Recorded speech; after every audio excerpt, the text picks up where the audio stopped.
Agnew Sécurité présente la Minute Info, spéciale interview, votre format bi-hebdomadaire autour du continuum de la sécurité. Pour cette Minute Info spéciale interview, Agnew Sécurité revient en détail sur les journées d'études et de formation de l'Association des chargés de sécurité des établissements de soins.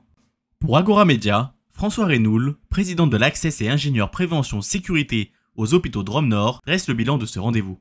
Présentez-vous. Donc, bonjour à tous, François Renoul. Donc, je suis le président de l'ACCESS, l'association des chargés de sécurité en établissement de santé. Je suis également ingénieur prévention sécurité aux hôpitaux Drôme Nord, établissement de seconde catégorie, TICU, dans le département de la Drôme. Quelles sont les missions de l'Association des chargés de sécurité des établissements de soins? L'association des chargés de sécurité en établissement de santé est une association qui vient de fêter ses 30 ans. Cette association qui regroupe 350 chargés de sécurité hospitaliers, publics et privés, et aussi en lien avec le médico-social, a pour vocation en fait voilà, d'échanger sur les pratiques de sécurité hospitalière. Et nous avons un groupe de discussion notamment qui nous permet de pouvoir communiquer les uns avec les autres. Voilà, donc on est répartis sur l'ensemble du territoire hexagonal et les dom-toms. Présentez-nous le déroulement des journées d'études et de formation de l'Access. Êtes-vous satisfait? Alors nous avons eu le plaisir le 6-7 juin de pouvoir fêter donc, le 30e événement Access, puisque nous avons organisé les journées d'études et de formation au sein du Palais des Congrès du Futuroscope.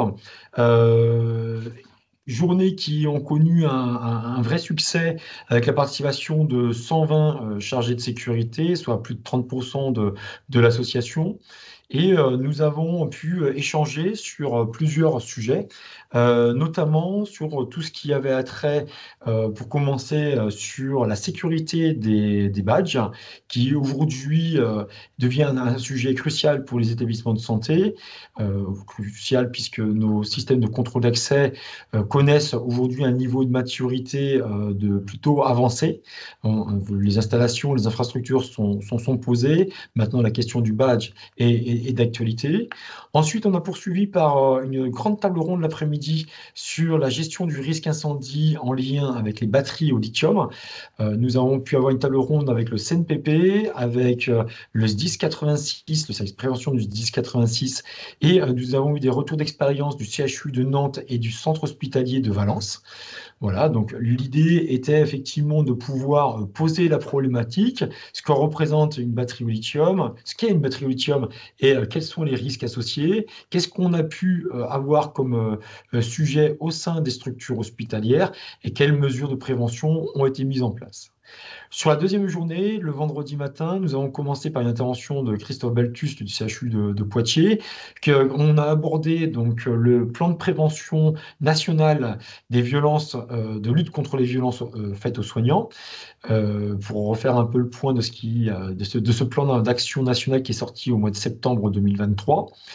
Ensuite, on a enchaîné avec l'intervention du général Bayeux de Marisy, qui est le haut fonctionnaire de défense et de sécurité adjoint au ministère de la Santé, qui nous a fait un point sur l'état de la menace dans cette période pré-JO et aussi d'un peu de sensibilité d'élections notamment européennes et législatives. Et là, on a pu discuter un peu du niveau de posture Vigipirate, alerte attentat et des mesures additionnelles qui ont été émises au sein des structures de santé.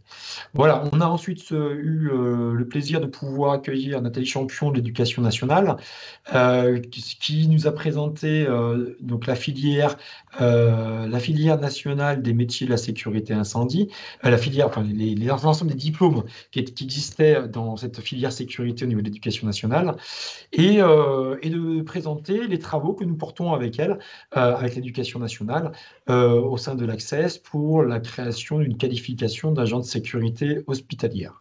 Et ensuite, on a terminé donc ces interventions avec le passage de la cellule de reconversion de la police nationale qui a présenté leur activité. Quel est votre lien avec les partenaires de l'Access?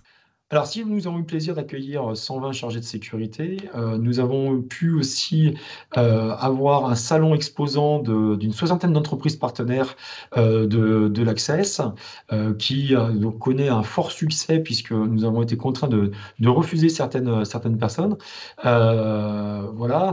Aujourd'hui, donc, c'est un salon qui est globalement axé sur la partie sécurité, sûreté, vidéo, contrôle d'accès, mais pas que. Il y a toutes les notions de sécurité électronique qui ont été présentes lors de ce salon des partenaires, et bien entendu, l'ensemble des intervenants et du microcosme de la sécurité incendie étaient présents donc au Palais des Congrès de Poitiers avec nous voilà, pour pouvoir avoir un moment privilégié d'échange et de veille technologique. Pouvez-vous nous faire un bilan de ces 2 journées? Alors, clairement, effectivement, on a connu un bel événement, un beau succès. On sent aujourd'hui, même si le nombre d'effectifs diminue dans les hôpitaux, on sent malgré tout un regain pour l'association. Je pense qu'on est vraiment sur des fonctions sécurité, sûreté qui aujourd'hui ont besoin d'avoir des moments forts où on puisse se rencontrer.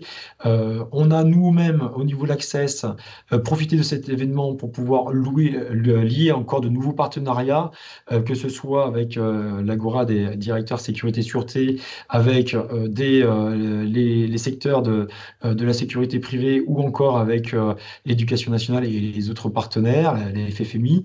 Voilà, donc c'est vraiment des moments qui sont importants, qui aujourd'hui, c'était à un moment où le soir, on était plus de 300 réunis au sein du parc du Futuroscope, où on a pu en bénéficier l'accès.